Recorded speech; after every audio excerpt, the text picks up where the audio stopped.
Welcome to the show. It's the 12th day in November 2025. It is pretty much almost at the middle of the month, and it's going well. That's my prayer for you, I hope. No matter what it is that you hear, just make sure that ahead, yeah? You're doing good and you're doing okay. It's Wednesday also. That means it's the midweek special here, and I make bold to say that Dr. Majeed is here in the studio, taking time off from his many engagements. Good to have you here, so welcome. Thank you very much, Somi. We missed you last week. I was not here last week. No, you were not. My apologies. No, it's fine. No, it's fine. It was inevitable that I should be absent here last week. So you're going to make it up to us today? No problem. You're going to make it up to us. Good to have you here, sir. Thank you. Dr. Majeed is the tech team lead at Luxterra. Yes, and a columnist, if you will. He's a man of many hats. But here on the midweek special, he is our very revered guest, and we will make haste to get into the conversations this afternoon because we have to wrap up by 4:30 today, whether we like it or not, as we have guests coming in by that time. So let's talk what is happening in Nigeria. Starting with this particular conversation. Oh, yeah, by the way, my name is Somi, just in case it's your first time. SOMI is the name, short for Pen of Somi, welcoming you. All right, let's get into it. First off, this story here about the audit report that the Senate has been taking the NNPCL to task on, the one where they're supposed to account for 210 trillion naira. This matter started a while ago. And there's been a lot of, how would I put it now, sort of like a laissez-faire attitude by the NNPC and their response to this report. It's either they're sending representatives. I'm not quite sure. I don't remember if Bayo Julari has been there himself. But for every time they appear, the Senate takes them to task, talks tough to them, gives them another day to come back and present their case, sort of explaining what happened to that huge sum of money. Somebody was talking about it this morning, 210 trillion naira, and saying, do you know how many of Nigeria's budgets that will fund? It's quite the sum. Now, this amount in question has been in question since 2017, between 2017 to 2023, because it's amounts that has been accounted for in the NNPCL's financial statement. And as at the last time they sat on this matter, the Senate committee said that the NNPC themselves chose the date. That's I think it's today's day. It was today or yesterday?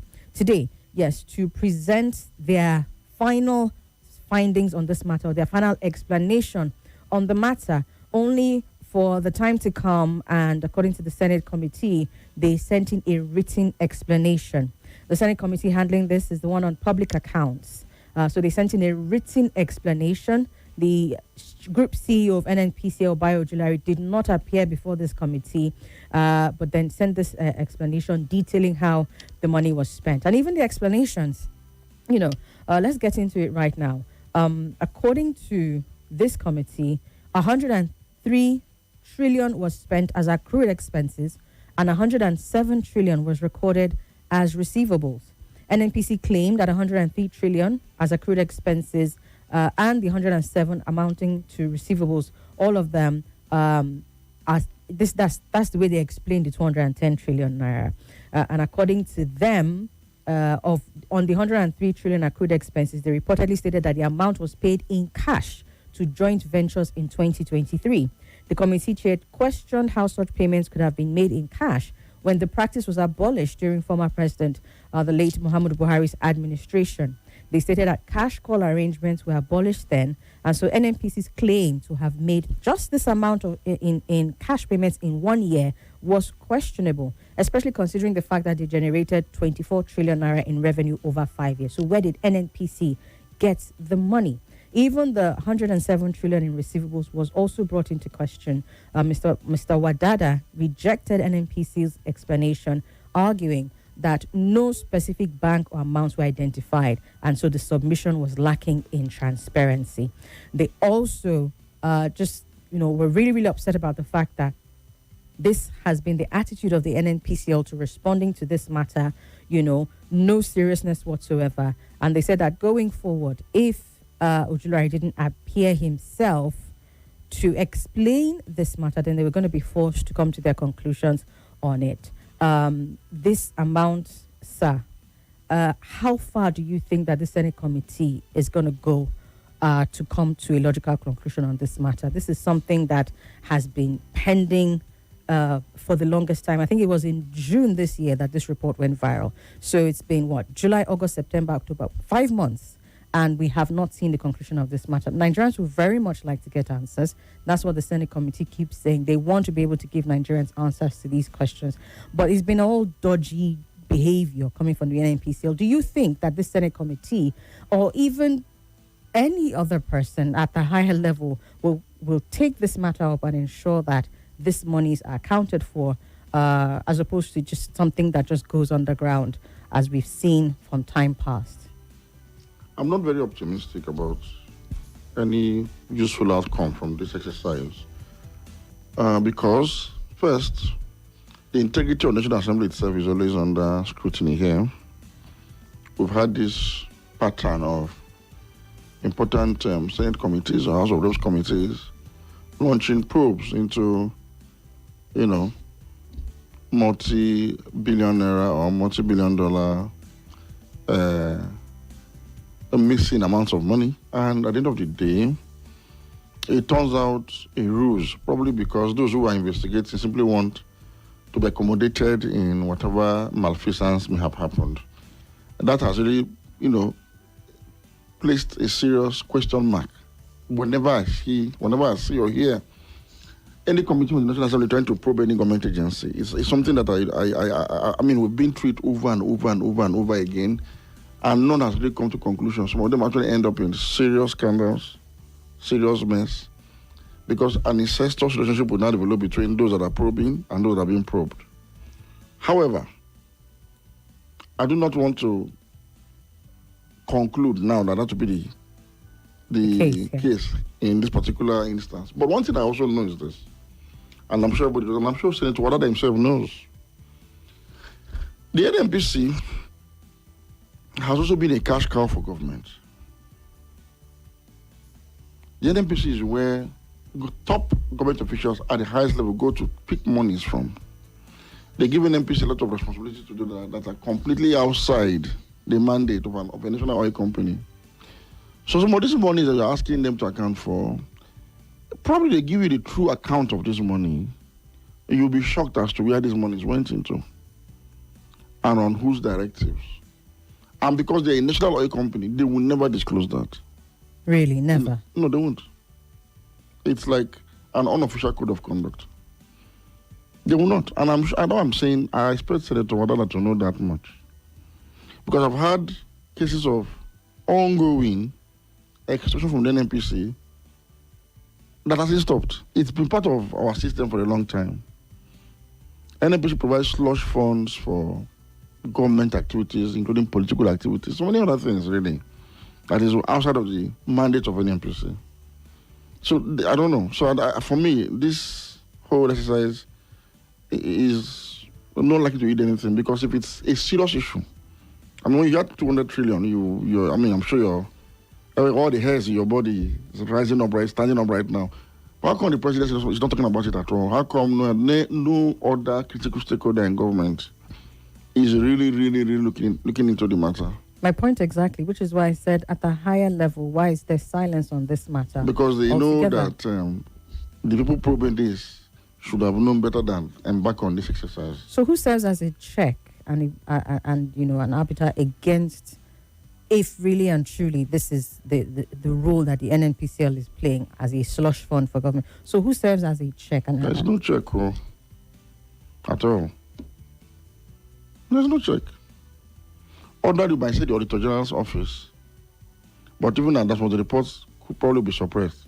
NNPC is a special purpose vehicle for government, really, when it comes to slush funds. That's the sad reality. And it's not about the managers of the system entirely. It's not about the people working. It's about what government has decided NNPC should be. So I'm a bit surprised that a member of the establishment is pretending to want to probe NNPC. I mean, probe NNPC finance and accounts. How?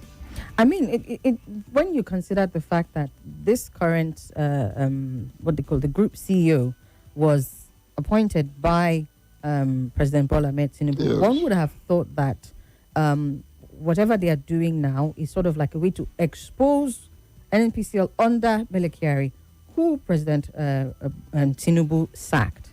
If I remember, there were some cases leveled against him right after the sack. So one would have thought that this is an opportunity to expose and say, oh, this is what happened, because the period under probe was, I think, 2017 to 2023. So, takes as an opportunity to say, these are the issues, this is what we came to meet, and present everything and let Nigerians see, and then, say, okay, this is grand corruption on a grand scale, and then hold the people responsible to account, as opposed to what now? What is this? Continuing what it is? Some of the people that are responsible are no longer alive.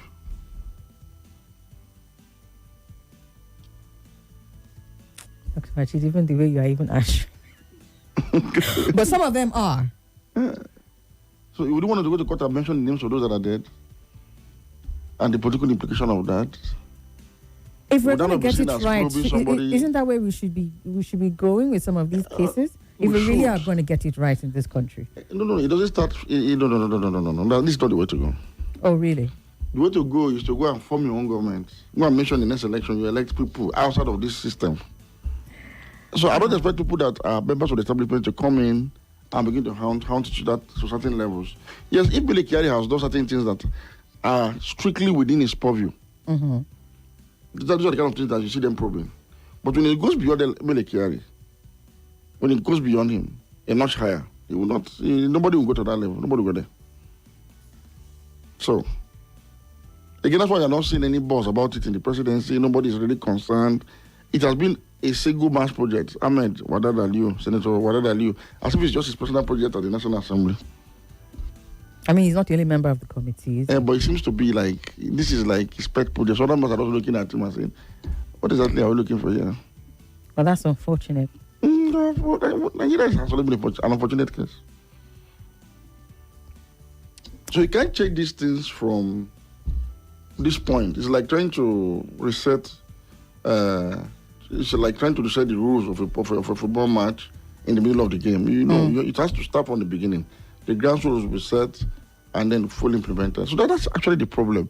The political interference in the workings of the NNPC is so profound, it's so immense, it's so heavy a burden on the institution or the agency or the company, if you like, that it cannot perform optimally. So if NNPC opens its mouth and tell you how their monies are being spent, people will not sleep well this night. So, and I know these things. So I'm sure people are wondering, what else does he want to? What does he want to hear? What does he want to see? I think perhaps the saddest thing about this analysis that you're giving, Dr. Majeed, is the fact that whatever NNPC is responsible for doesn't just rest at accounting for 210 trillion naira. Is it the refineries? Everything under their purview. So, just thinking about that in line with what your analysis is of the situation right now. So what hope then should we have for all the other things that they're responsible for? I just use the refineries for being one of them to say, what then comes out of that? That means whatever is under NNPC, Nigerians should even look towards No. Whatever is under the correct system of governance we have in Nigeria. NNPC is just all together. That's why when I made the argument, for instance, of government and running business, people point to NNPC and point to, I said, you're getting it completely wrong. It is not these companies that are not working. It is the government that are not making them work because they have a different priority. You see, if the government is having a different priority from what it should be, things will follow the priority of the government. It's as simple as that. So we are saying simple. The way we are now, we can't afford these mispriorities anymore. And we should understand that government must earn revenue through competitive enterprises, rather than taxing you left, right, center. So what does that mean? Government, now change your ways. Now understand that you need to bake this. If you're going to eat all of the cake, bake it first. You see, people will tell you that maybe in the Middle East there are some forms of corruption there too, or should I say, elite privilege? Let me not use the word corruption. But what has happened in the Middle East is the elite consensus there is that let us actually make this thing work. When it works and generates this wealth, we can take 2/3 of it for ourselves. But let it work. The difference is that we are in so much in a hurry to benefit that we are not even patient enough to make it work before we start consuming. So even the contract for the habilitation of refineries is inflated. Contract for this is inflated. And the problem is once you inflate any contract and compromise with the contractor, forget it. When if at the end of the day it does not deliver, you can't hold him to account because you know you have chopped something too. Your mouth has been stained by that oil. You know. But so we need to get things right. And that's from the top. It's not an NPC. It's from the presidency, the apex of Nigeria, that has to change its ways. I called it class suicide. Before the inauguration of this president, I started calling for class suicide by the political class. We are there. But at that point, where Nigeria can no longer sustain, this system is no longer sustainable. Even for those in the ruling class. Have you observed now that those that used to think that nothing, we don't have a problem with, if Nigeria likes, let it not do well, we are contractors, we are friends of people in government. Have you seen that they are stranded now? They are protecting their national Even assembly. contractors are not being paid. Because it's no longer sustainable. Where would the money come from? The reality today is that the federal government is actually broke. That's the truth. They are cash strapped. Cash strapped and broke, I feel like they're two different things, Dr. Majeed. No, they are broke first, and they are cash strapped. No, they are borrowing. I keep asking this question: where does government make revenues from, apart from sales of crude oil and maybe the export of gas from LNG? What else is the source of revenue for Nigerian government other than taxes and levies, tariffs? And I keep telling people that government cannot earn more from taxes, which is internally generated revenue now, except there is an external boost for internal economic activities. So, for instance, government will earn more in terms of taxes if it earns so much from externally generated revenue. Let me use crude oil as an example. As we government is earning more from, say, 5 million barrels per day crude oil money, instead of less than 2 million now. Our government spends more on public services, constructing road, constructing this. So they are pumping money into the system. They increase minimum wage. They are spending more. Yeah. What that means is that as these monies are being pumped into circulation and creating economic activities around this public spending, now the taxes generated is a function of the original spending coming in from government through external generated sources. If this extra generated sources dwindles or population growth outstrips it, a time will come, government will be able to generate taxes because activities will keep grinding down to a halt, to a point where I cannot go and spend money and pay VAT. I can't buy Bonvita and milk anymore. So how will I pay VAT? We are almost getting to that point. I think we're there already. Earlier on in the week, reports about crude revenue from crude. It says even though we produced more, we ramped up production, the revenue fell by 43%. Now, why will a country of 220 million people still depend on crude oil revenues to power its economy as the main source of its foreign exchange earner? And we are saying, we're talking about diversified economy. As it stands today, Nigeria's economy is already diversified. Already. The problem is that your source of foreign exchange is not diversified. So, for instance, the Dubai property market attracts foreign patronage a lot. Nigerians buy properties in Dubai. Yeah. The Chinese people buy properties in Dubai. Americans do. Meaning, the Dubai economy attracts foreign exchange into the real estate market from external sources. So for everybody that goes to buy one flat or one apartment or the other, you have pumped money into that economy, the same way we sell crude. But something was responsible for positioning their own economy, their real estate sector, to attract this foreign spending. Not investment, spending. There's no between foreign investment and foreign spending. Foreign investment, let me tell you, targets the local market and the local revenue. So for instance, a Chinese will come here and open a hotel and call it foreign investment, employ 50 Nigerians as cleaners, sweepers, cooks and all that, and expect Somi to come there and do birthday in their hall and pay 5 million. For the 5 million, they will take 2 million and pay all your sisters and brothers working there. The 3 million goes into the Chinese Foundation account because the hotel is actually owned by the Chinese government. And they have this all over the continent of Africa and all over the world. So I'm saying, a country like Nigeria cannot just rely, particularly with our 36 state structure, with the FCT making it the 37 states. You can't just sit down and think that revenue stream should come from other crude oil sales alone or from taxes and levies. It's unsustainable. So government today remove subsidy, right? Floated the naira. Now what has happened is that it has affected government finances more than it affected me and you. You know, I've been shouting this. That this policy will affect government more than it affects me.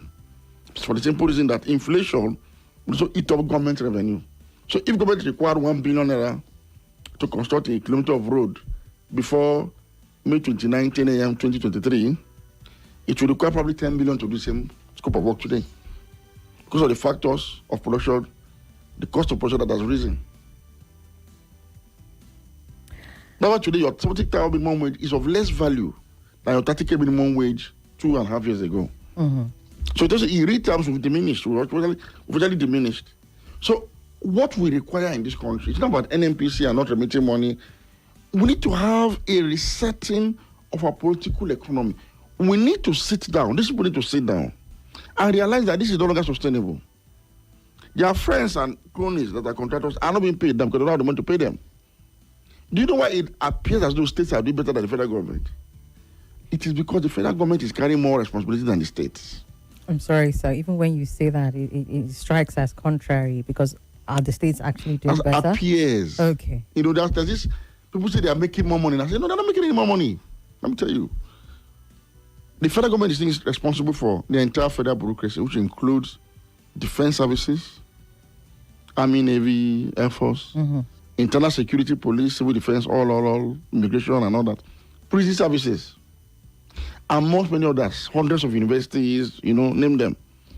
Now, the state governments, for instance, ordinarily by now should have been running their own rail system because the constitution has transferred the responsibility to the concurrent list to operate rail system. They are not. States are supposed to be running their own prison facilities now. So you go to a state high court, if you get convicted and jailed, you go to a state-run prison facility. I don't know of any state that has set up a state-run prison facility, even the constitution has allowed them to do so.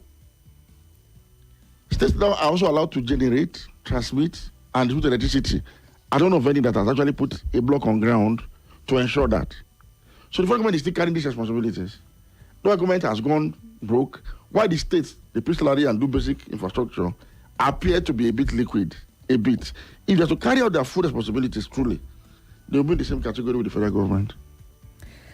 Okay, so basically, with all of this, you said we need to change the political economy. I think that's at... They need to commit it. You know what's called committing class suicide? Yes. You decide by now as governors, as presidents and senators to say, look, our privilege to steal and plunder, we are waiving it. Because it's no longer sustainable for this country. We are waiving it and we are turning in, we are becoming born again and begin to do the right thing at the right time. That's the only way stories like this when NPC will disappear. And that does seem like a bit of a tall order. That's why we are talking about it here over and over. Because, like I said, you guys are not able to beat up your responsibilities anymore. To your friends, not to me. Or you contact your friends. I mean, to everybody. Oh no! If it's to me and you, we can say we are down the, we are below the, we are down at the food chain. According to my friend, this character in the Lion King, Timon said, we are. He said, is it feared by none and eaten by all? That is, we are at the bottom of the food chain. I'm talking about their own friends, their own cronies. You can see it's affecting them. It's going to get worse.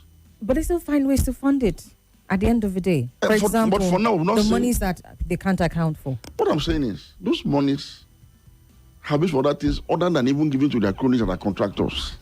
I'm using contractors as the point of contact. I hear you, sir. This is the first time we're having in this bad. So what does this mean? If you have worked with a template for how many years now? Since 1999, we've been on this template.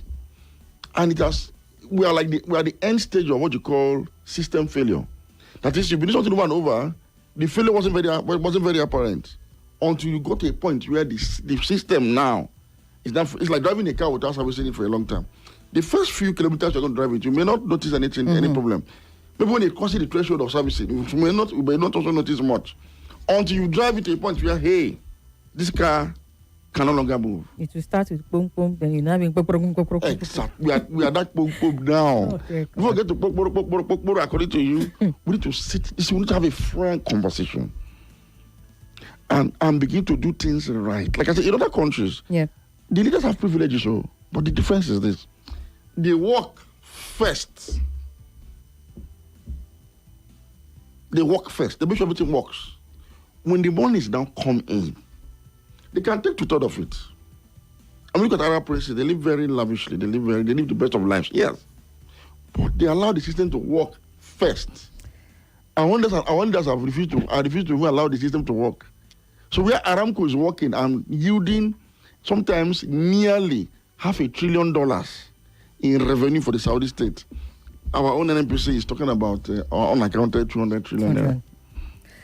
All right, let's get a move on. We still have a few other stories to touch on before the news comes up. We want to give the last half hour of the show to thoughts and contributions.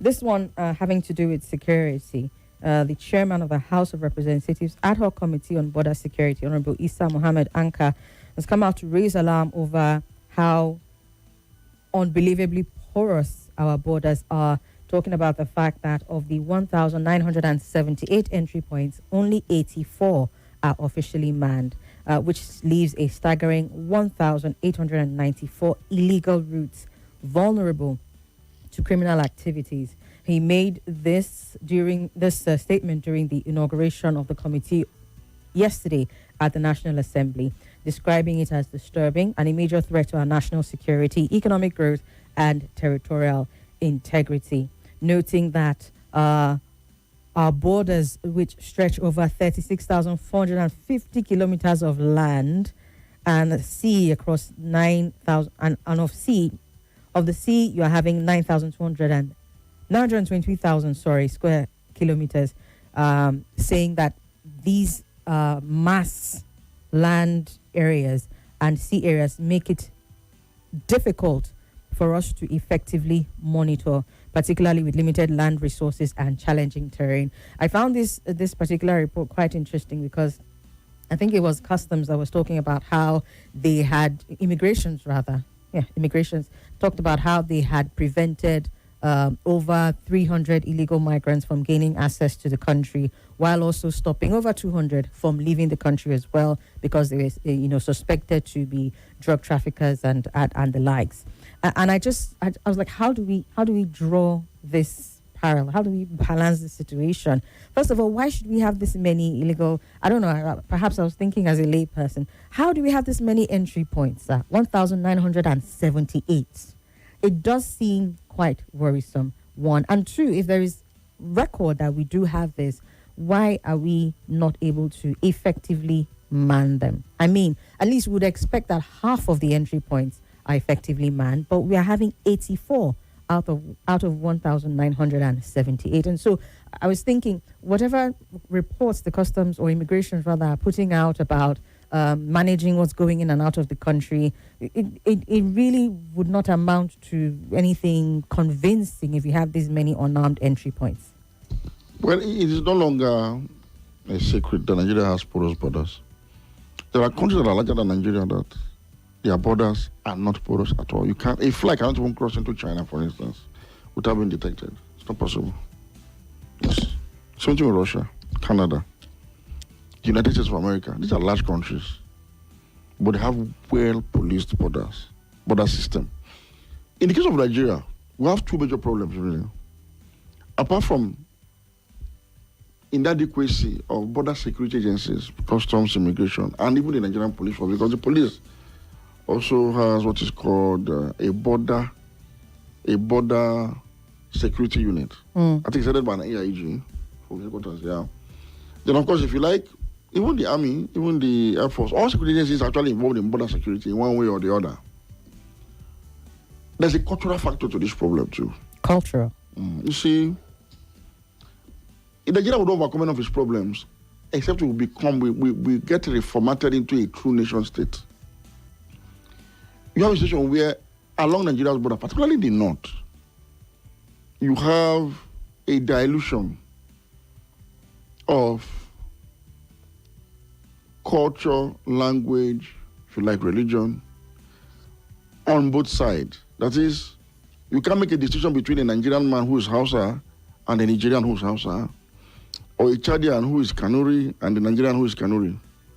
And in some cases too, along our western borders, who is actually a Yoruba-speaking person from Nigeria or from Benin Republic. So this cultural diffusion across the border somewhat has obliterated what should have been the border between two distinct countries. And the lack of sense of nationalism, the lack of a sense of citizenship, particularly on our own side of the border, has made it worse. So, and I bring Nigeria living on the border, do not understand that he has a duty to his own country. Mm-hmm. Has a duty to protect that border, as open as it is. There's no sense of nationalism at all. There's no sense of Nigerianness. He sees himself as exactly the same with the man on the other side. But interestingly, the Nigerians see themselves as Nigerians, despite similarity in cultural language and shared geographic proximity. But Nigerians don't. We've not done enough to make our people feel attached to their Nigerianness. Meaning, for instance, a man who lives in, let's say, Jibia, the border town, I think in Katsina, will feel more attachment. The Hausa man who is residing in Jibia will have more attachment to the German living in Yenogua than the Hausa man living in Niger. That is that level of sense of nationalism. It's not there. The Arabs have it, Saudis have it, the Emiratis have it, the Kuwaitis have it. When you see all of them, the Emirati behaves in a very distinct manner from the Omani. The Omani behaves in a very distinct manner from the Qatari, the Saudi. There's this sense of nationalist pride that I'm a Qatari. I'm Arab, but I'm a Qatari. So if you look at the Qataris, they are multiracial too. Some of them are black, some of same thing with Saudi Arabia, same thing with Oman, same thing with the Emirates. But as long as you belong to that country and you're a citizen, there's this sense of pride. So it makes a country more secure because everybody is having all hands on deck to make sure that they protect this sovereignty. So information flows from the communities to the relevant agencies and make sure that nothing leaves and nothing comes in. But in our own case, we have now turned this at an advantage to carry out illicit businesses, yes. Trafficking of human beings, smuggling. Arms smuggling. Is thriving because, Nigeria sometimes displays, or should I say, exhibits signs of a failing state, so to say. And there are structures that should have been used to prevent this. There's an agency called the Border Communities Development Agency. If we had visionary leaders, what that agency was supposed to do is to identify the border communities across this country, from across the entire length and breadth. Yeah. What do? You deploy resources to transform them. Because for someone to be loyal to the Nigerian state, the Nigerian state must also take care of the person. Of course. Where government presence will be felt as though you are in the center of the country in Abuja, at the border. You know, when you are in any of the border communities, in Idiroko, anywhere, in Goronyo, in Sokoto, and you are feeling as a Nigerian, as somebody who's in Abuja or Lagos. You know what that means? Meaning government would have put schools there, hospitals, very good roads, electricity, security, police posts and all that. Government presence to such an extent that these people have no choice, have no reason, than to now show loyalty to their state, to their nationality. And to make it better, make sure that as a deliberate policy of resettlement, you now begin to mix up the border communities. That is, you go to the border community now, you see all shades of Nigeria present there. The Hausa man is selling Shaya and Suya. The Igbo man is selling spare part. The Igbo woman is selling Agoyewa. And Mama put. Everybody is present. Yes. You see a miniature Nigeria across the border communities. That was supposed to be the mandate of that agency. But because, we don't have leaders who understand the essence of nation building, both structurally, both organically, and even physically. They don't seem to understand these concepts. So they just exist in Abuja here, and they're just there. What they do is, if you have a construction project, you go and dump it there. They might be executed. They might be buy bikes. Help you buy keke and papers and distribute. That's what they do. So to get funding for the own agency, they come and do marketing across the National Assembly. And also they can domicile your construction project there. So it might be share street lights and all that. That's what they do. Nobody has started to say, we need to give these guys a mandate to come back to these places and help us build city-states across the border.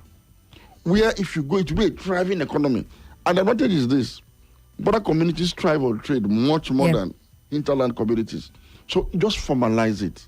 Take advantage. So people are bringing goods and services from Nigeria into Nigeria. There is a market where it will be done legitimately. You're moving from the Nigerian side to the Nigerian side, to the Chadian side, to the Beninois side, same thing. 24 hours, thriving, bustling city. That is, every inch of Nigerian space is governed, occupied, taken care of, down to the border with the next country. If you look at European borders, they will tell you this cafe you are sitting on now, this cafe, this restaurant is at the border of this. It's Belgium. Then as soon as you cross the road to the next cafe, you are in Luxembourg. That is because it was developed up to that point. But this argument about lack of development for these border, what I call them border communities now, can it be said to be the case across all states that border other countries? Because you have Lagos bordering Benin Republic, if I'm not mistaken, Akwa Ibom. When you look at some of these states that I've mentioned, Lagos, Akwa Ibom, I think Cross River and Akwa Ibom border Cameroon. Will it be said that there's lack of development there? There's lack of development too. For example, if you look at Lagos, Badagry borders Benin Republic, right? Yes. Badagry is self-developed. There's no deliberate effort to develop. Badagry is an ancient kingdom that's been existing on its own. I'm saying, in places you don't have something like Badagry, where you have mostly fallow land, where people are attracted to the state capitals of their states and probably the federal capital of Nigeria and Lagos and other cities to eke out a living. If you go to most border communities, they are desolate. They are without control. They are like ungoverned spaces. To the point that even some of the few security agencies that are present there, they go rogue sometimes.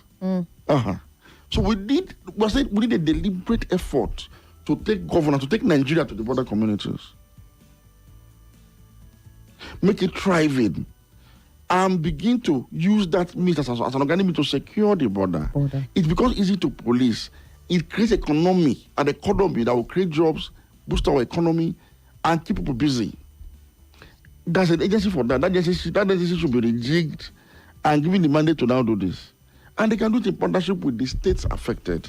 So look, let us use joint projects.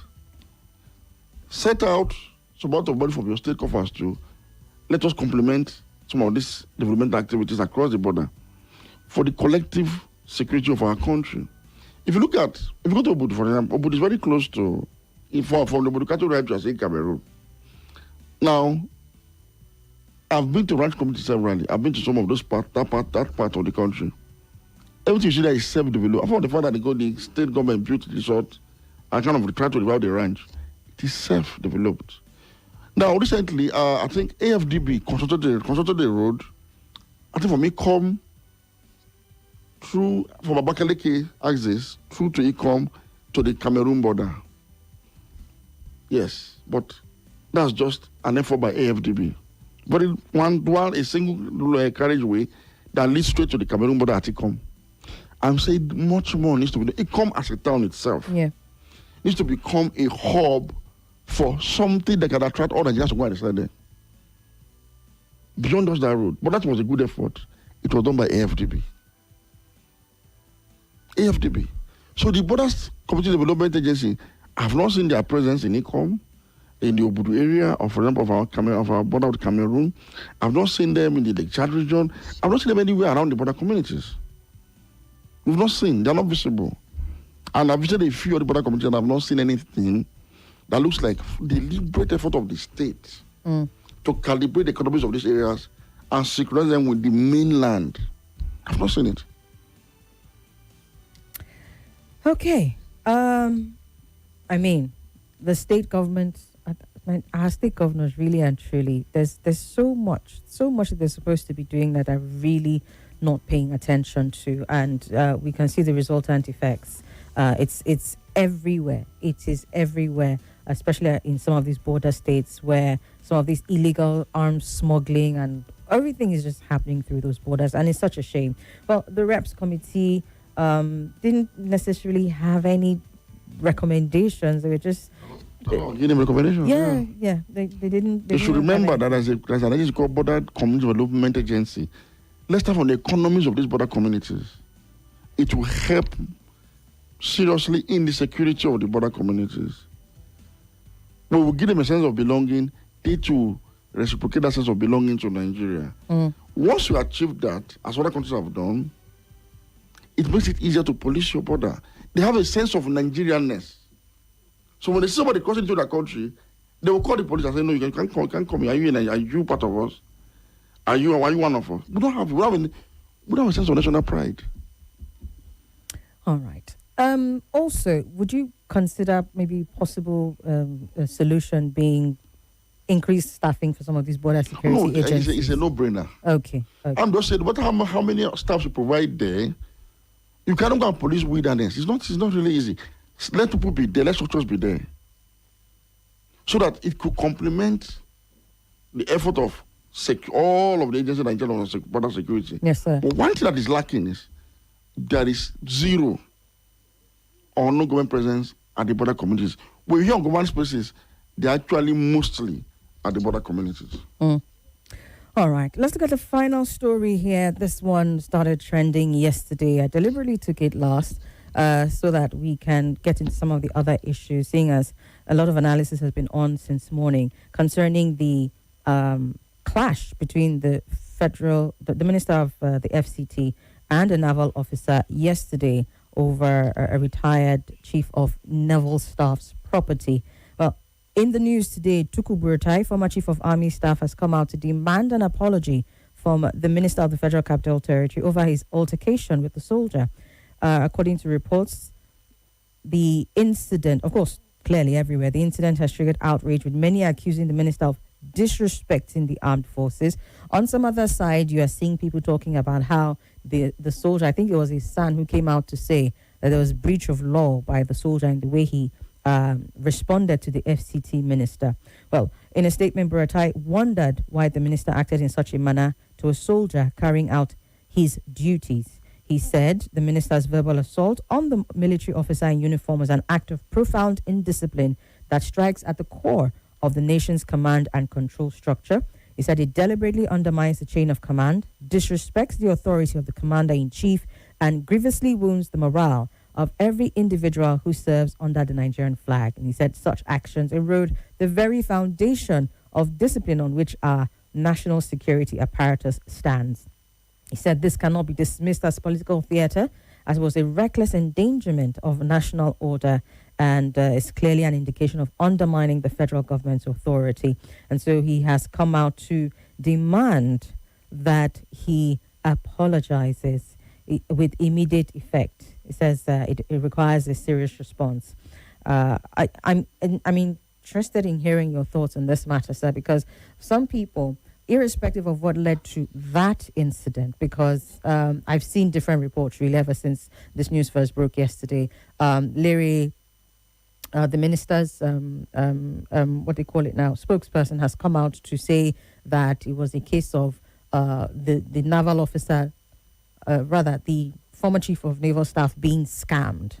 And that based on the fact that he was scammed, he was supposed to then make recourse to the federal, the minister's office to say, this is what happened, I was unaware, and all of that. But I've also seen reports that he required the land legally and that the land was revoked. So there's a lot going on. But irrespective of the circumstances, people have alluded to authorities being undermined on one side or the other. Someone says, as far as you're in a uniform, a uniformed official, especially for the military, you represent the commander-in-chief, and someone says Wike is constituted authority and he's also representing the president.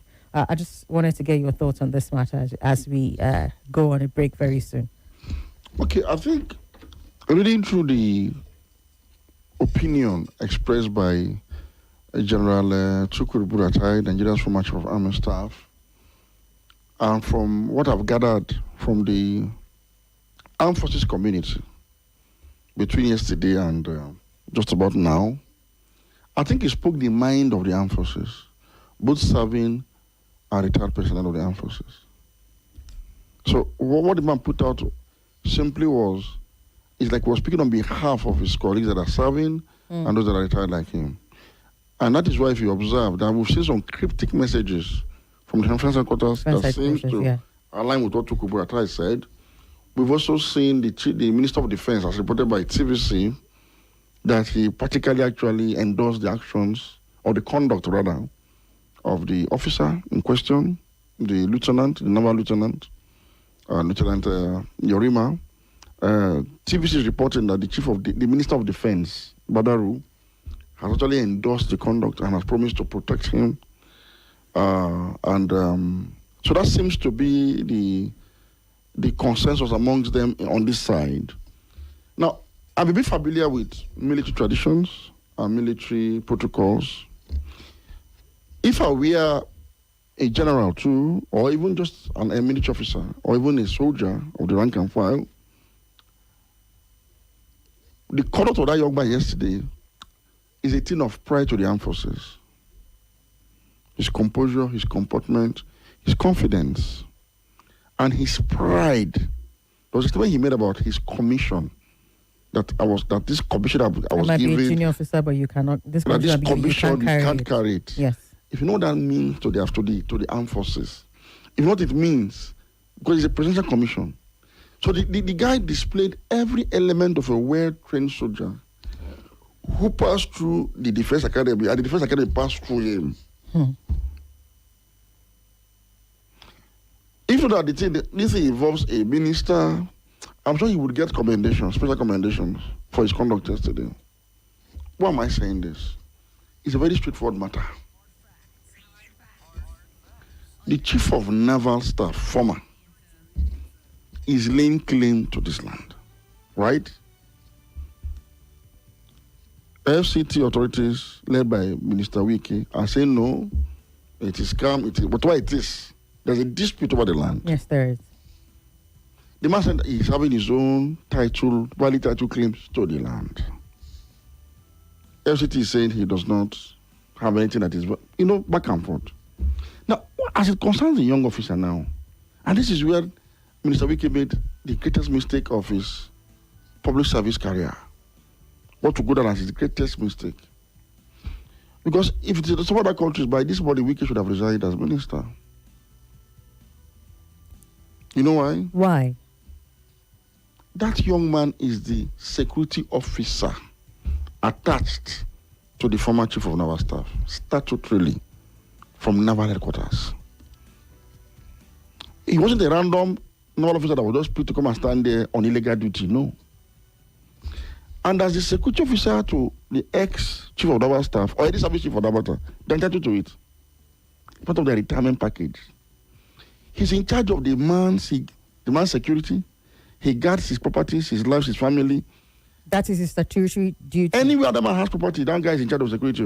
Because some of the complaints I was saying, I think it was Shure who also came out to say, why should he have been guarding? That's because Shure does not know. He does not know. He does not know. And sometimes he should ask questions before making comments.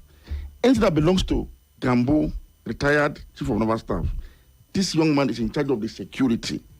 His cars, everything he owns. The former Chief of Army Staff, Lieutenant General Salu Ibrahim, is from my hometown. He never really resided in Okene. He lived more in Kaduna. But his house is in Okene. All his house soldiers guarding it. Anywhere they own property that is validly theirs, that identified as theirs, they have personnel guarding. It's their privilege as contained in the harmonized terms and conditions of service for the armed forces. So that guy was there to protect the property of his boss. But the boss, as at the time in question, Gambo still lays claim to that property. And the thing was that they felt that somebody was using police, which is not a strange in Nigeria to harass them over the land. So he deployed his men to guard those that are working on the land. So that guy is there without any blemish and any fault. I had expected Wike's security officer, who should have known what I know now, to advise him that the people that have been stationed there came under the command, under the leadership of the security officer to this man. And as long as conclusively we've not been able to retrieve land from him, either through court processes or whatever means possible, and he's still laying claim as at this point in time, we need to take this matter off-site, go to the administrative engine room, and other channels to make sure we do what we think is right according to our mandate as the FCT. Wike had no business at all charging to the site, seeing an officer whose duty it is to protect this facility. And you started insulting him and calling him a fool. The kind of arrogance that Wike displayed yesterday sends message to the military class of the disdain with which the politicians hold them. It is a very bad, it is unbecoming. The optics was terrible. It is something that should not have happened at all. People are saying that why is he there when others are in Sambisa? The insult we gave to him yesterday extends to all of them that are in Sambisa, in Lake Chad region. All of you as soldiers are dying, fighting and dying. That insult extends to them. So there's it was unwarranted. There's the other side to this, but we'll have to come out and take that after the break and after the news. Dorcas has already sat here, so we'll just take on the other side and then open up the phone lines and let our listeners get in on the contribution. Is also the thing about what this uniform, some are alleging that this uniform has been used to perpetrate, especially when it comes to land matters. It was not in this case. We'll come back to that. Every case according to his merit. His merit. Agreed. Let's come back to that, sir.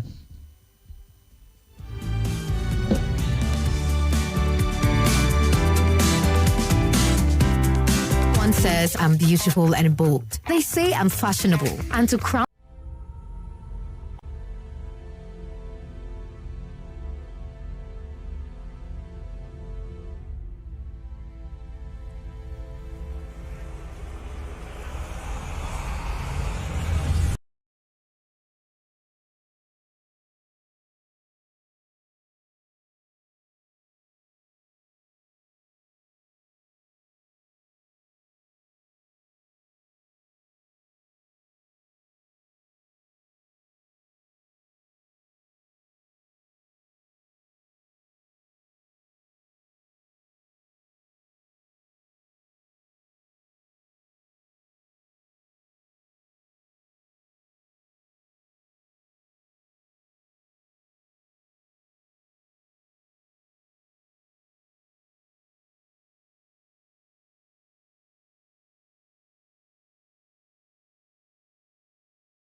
Majeed Dahiru still with us here in the studio. We have been through the 3 stories making the headlines today. Just getting the final thoughts on the last one, looking at Buratai's response to the fracas that happened yesterday between the Minister of the FCT and a naval officer. So yes, sir, I was asking because that is, when you hear arguments on either side, that's one of the issues that you are having. People are saying that, the military was there illegally, No, and so they had no reason to be. Should have gone to ascertain what the military personnel were doing there. That weak case FCT minister does not mean he can go to my house and enter my house as he likes. At the time of the day, he won't do that. I will ask him what he's looking for, who he's looking for. You shouldn't do that. He shouldn't, rather. He shouldn't. You get because he does. I'm saying he shouldn't. He cannot come to my house and say, open the door, I'm weak here, I'm minister for FCT. I won't allow you in. I don't need the soldier to protect me or to prevent from coming in. That place is private property. As at stand today, the man is still laying claim to it. I think Larry Layenka said that he was designated for parks and recreation. Only the court can resolve one of those claims if the man still insists on his claim. Sometimes before you appoint people as FCT ministers, people that are nuanced, that understand the administration of the FCT before you make them ministers. If he continues to lay claim to it, you have to now take it to court to prove to the court that indeed somebody was given a park and the person sold it to them as their properties. So the liabilities on the person, meaning he will now have to launch a criminal charge or complaint against whoever sold the land to him. That's the former chief of Naval. Yes. But right now, he still feels that I bought it legitimately. You can't harass him out of it. Not because he's a naval chief. Any Nigerian citizen for that matter. You can't do that. And we are saying, the person on site was not on illegal patrol or illegal duty. No. His duty is to protect that man and his properties from trespassers. So he was duly there because the man told him, go to my site. Somebody has been coming there with police to harass my workers. That was why he was there. They didn't know that the minister was coming there. They didn't position them because they knew that they heard that the minister was coming. When the minister came and saw an officer who walked up to you and said, I am so and so. I am here on the order, he told you, of a 3-star general, the former chief of naval staff. You should know at this point that this guy is here as delegated, not on his own. That's how the military, that's the commander and control that Buratai was speaking to. It's an affront. To expect a soldier to leave the site after being instructed by the man that is his commander, the man that is his boss, to leave the site because you said so. It's an affront to command and control of the armed forces. But Dr. Majeed, I think I've heard at least one media parley, the FCT minister expressing frustrations around land matters in the FCT, quoting that people use order from above to excuse their ownership of land. This is not one of such cases. This one does not fit in any of these cases. This man said, I am the owner. His name has been revealed. The officer came forward and identified himself. I was seeing places where soldiers are used to do illegal operations on land matters. No soldier will come out and open his face. By the wear mask. You won't know who is. You won't know that. You won't see their name tag because they know they're on illegal duty. But when an officer tells you, I am the one in charge here, we're here because people have been coming to harass, and we have our papers. I'm a man of integrity, and I'm sure you will have our papers. At that point, what Wike was supposed to do was to his office. And now get in touch with the man and say, bring the papers we're having. Call a meeting in your office. Bring all the departments involved. Bring the map. I've been part of the development of FCT as a project, as a real estate broker myself. Bring all the necessary maps. Say, come, you, Gambo, sit down. Vice Education, sit down. Domain Control, sit down. Gambo, sir, you see that this is the master plan. This is the area you're occupying. It's originally this. It was also you who allocated it to social person as parks and recreation, as garden. And he now did this to you. Blah, blah. This was what happened. Simple. I mean, the minister on site at this incident yesterday said that the chief of naval staff should have come to him. No. It is you that will invite him. You're not disputing. He's not disputing anything with you now. You're not that saying you're not supposed to be there. So I haven't gone there and now I said that, okay, somebody that is even a recognizable name. And also I've told you, I'm here to secure against people that have been intruding. You tell him, okay, invite the man. You're a minister. Get to him through your colleague minister to the chief of staff you called to speak to this officer was unnecessary. Should have called the chief of staff to get in touch with Gambo to come with what he's having as documents to your office. All right. As we wrap it up, and I just want to ask. Yes. You call the chief of defense staff. He said, give the young man your phone. You give it to him. Then you if anybody CD, and so that ask him to shut up. And also after speaking with the CDS, the guy continued in the line of the duty he was doing. What should that tell you? Means even the CDS, I found the guy was right to be doing what he was at the time, at the material time. You should not have called the guy a fool. And so I agree with Buratai. That he should apologize? He should apologize to the forces. Okay. How do you assault an officer? Not even a rank and file person deserves to be insulted. No Nigerian, no Nigerian. Not me, not you. Should the minister, that's a public servant, that is my servant, should come and call me a fool? No matter the provocation. If he doesn't apologize, where do you see this going? No, it will be in his record. We'll note it down today that he went on site and insulted a member of the armed forces. Those that are dying every day to keep us alive. Those that are not sleep for us to be able to sleep. He called one of them a fool. That's the point of contact to the rest of them in this country. All right, sir. Let's go to the phone lines. Just reminds me sometimes, maybe makes me think of not just what happened with the FCT minister, but what we've seen in some other instances. I think it was a member of the House of Rep the other time that had an altercation with an e-hailing driver who came to deliver something to him, and insults were rained. And at the end of the day, what did happen? But let's take this to the phone lines and get their thoughts on it. Complete disdain and disregard for the armed forces in this instance, no matter the provocation. I hear you, sir. Let's talk to the listeners. 0700951 0000 009-597-4869 and 009-993-0137. Please, for everybody calling, keep it at no more than 1 minute so we can take as many of them before the commercial break comes up. Hello, good afternoon. Good afternoon, Somi. Welcome, ma'am.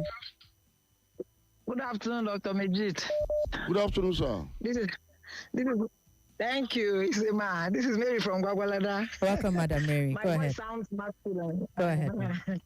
About Wike and the young officer. I've never felt so embarrassed as a Nigerian like I did yesterday after watching that video.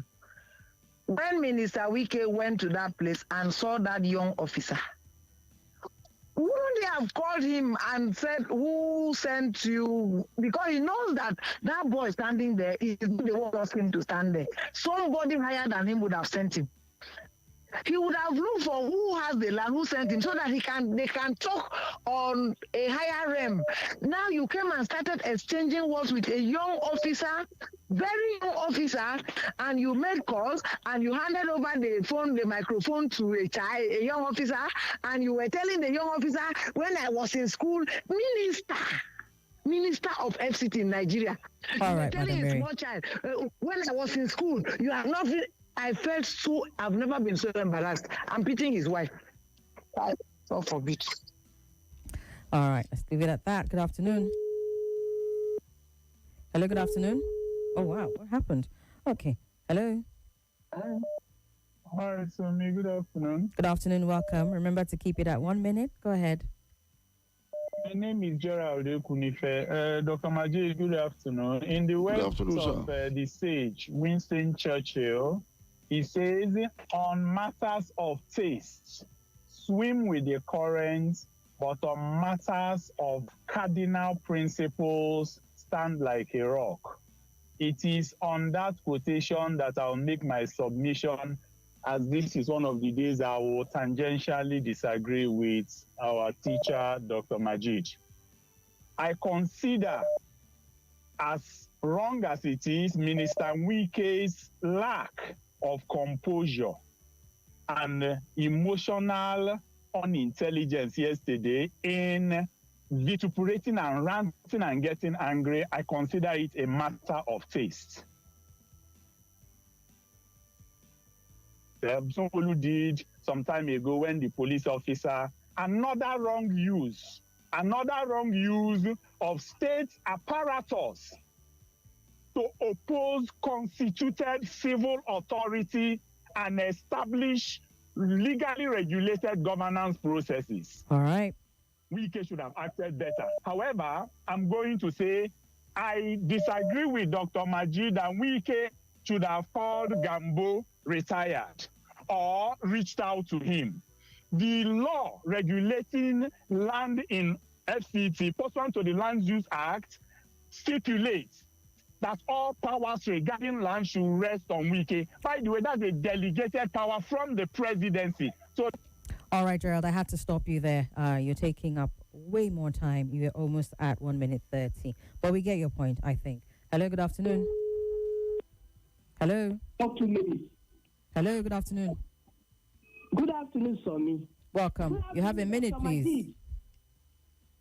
Go ahead. Dr. Majeed. Good afternoon, ma'am. Hey, you should hear me. Well, light and light. Somi, Sir. you are going to give me 2 minutes. So, No, I'm not. like you did to Gerard. No, I'm not. I didn't give him 2 minutes. I cut him mid-sentence, please. Use your time wisely. Thank you. For me, Mary just hit the nail on the head. I was so embarrassed watching that. In short, this morning when we were going out, young guys, I'm talking about 15 years, 14 years, wherever you see, everybody's watching it with disgust, with disdain. Honestly, so that's what I've been saying. Let's call it spade a spade. If you see white, don't say that white is black. The way he behaves, when people talk like this, not as if they hate him. No, it's his character that somebody hates. Look at the way the young man composes himself.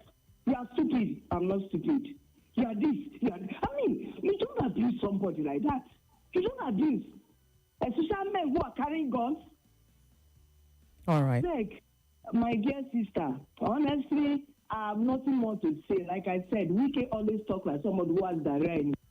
All right. Let's keep the uncouth words out of our submissions, please.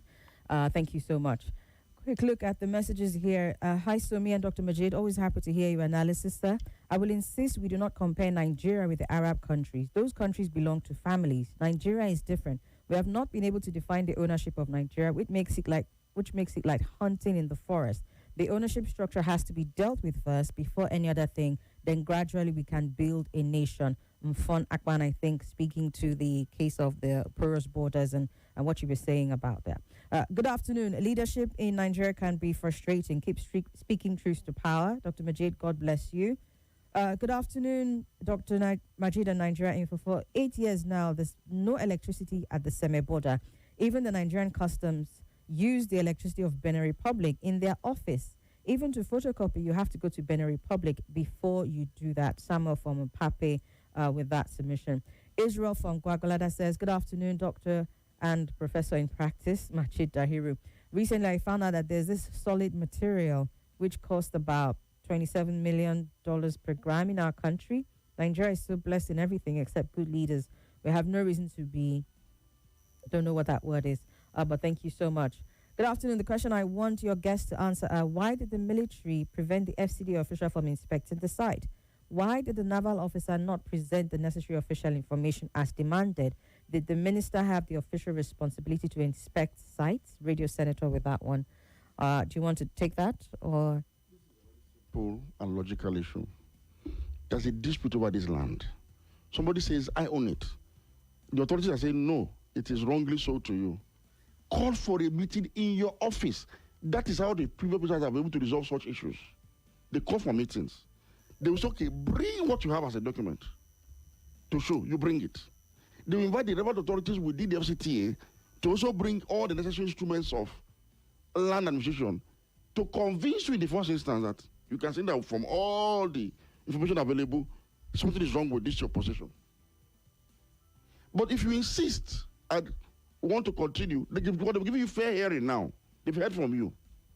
They cannot take the necessary steps to revoke the land. When they revoke the land, if you go to court, it becomes a matter of court case until it is fully adjudicated. The minister, in exercising his authority over the FCT, must do it with common sense and tact. You can't go into somebody's property. At the material point in time, It is the property of this fellow as claimed by him. Because it is still under dispute. No court has decided in finality that land does not belong to this man. Now, this naval personnel stationed there are not being misused. The man is entitled to it. He's entitled. No, I give a background. As an ex-service chief, he's entitled to personnel protection of himself, family, and all of his properties. Okay. It is spelled out in their rule book. All right, sir. It is in excess of that he deployed his SA, his SO, security officer, to go to his property. That some people are coming to harass his workers. So what the ministry needed to do was reach out to the person. When you come there and see the officer, so tell your guy, tell whatever, we're on this land. Come to the office in 48 hours with all documents you have claiming this land. All right. You call a meeting. It's your duty as a minister to resolve these issues. If it's not resolved at that level, you don't take the necessary actions required. If the man insists on standing his ground, go to court against him and get a judgment. What is the haste in going there to demolish the place that same yesterday and getting somebody embarrassed? And just to be clear, this process that you're detailing is not just because this person is a former no. This is the process for every resident in the FCT. In several of such issues, Okay. meetings are called. Sometimes, if there are two disputants to a land, the minister will say, okay, can two of you agree to share this land? If you agree willingly, let us now do the proper work. It is the job of the minister, either through him directly or through a committee. So look into this matter and resolve for them. That is your job. Not look, this grandstanding and does not have solve any problem. All right, sir. We've got that. Let's get back to the phone lines. Hello. Hello. Yes. Good afternoon. Afternoon. My name is Jacob. Jacob, turn down the volume of your device and go ahead in 1 minute. Okay, thank you very much. You know, yesterday I watched the video too several times. In fact, I was not really happy with the way our minister talked to the young officer. In fact, I commend the young officer a lot. He's let me know to know that the Nigerian military are very disciplined. It's a young officer. It's just some of these officers that are not doing respect the other too. You could have been different yesterday. And one thing I see in it, you know, this hierarchy of military, those ones that are trained as ground troops, in fact, most of them will not tolerate that type of thing. We see them in our environment. In fact, I commend him. Keep that emotion where you can control your anger. In fact, that military officer has displayed it. I wish he can even get promotion from this. All right. So that others will learn to also behave in a similar manner. I recommend that one to the government. Thank you. All right. Thank you very much. SOMI, my dear, there are two sides to Wike's public debacle, Dr. Pete Inasukuru says. Number one, Wike should have sent his assistants to the site with a high court order to vacate the premises. Number two, the president should ask Wike for a letter of apology to Lieutenant Yerima and the Armed Forces of Nigeria or a letter of resignation as Minister of the FCT. All right. This one here. Okay. Let's take a voice note. Let's take this voice note.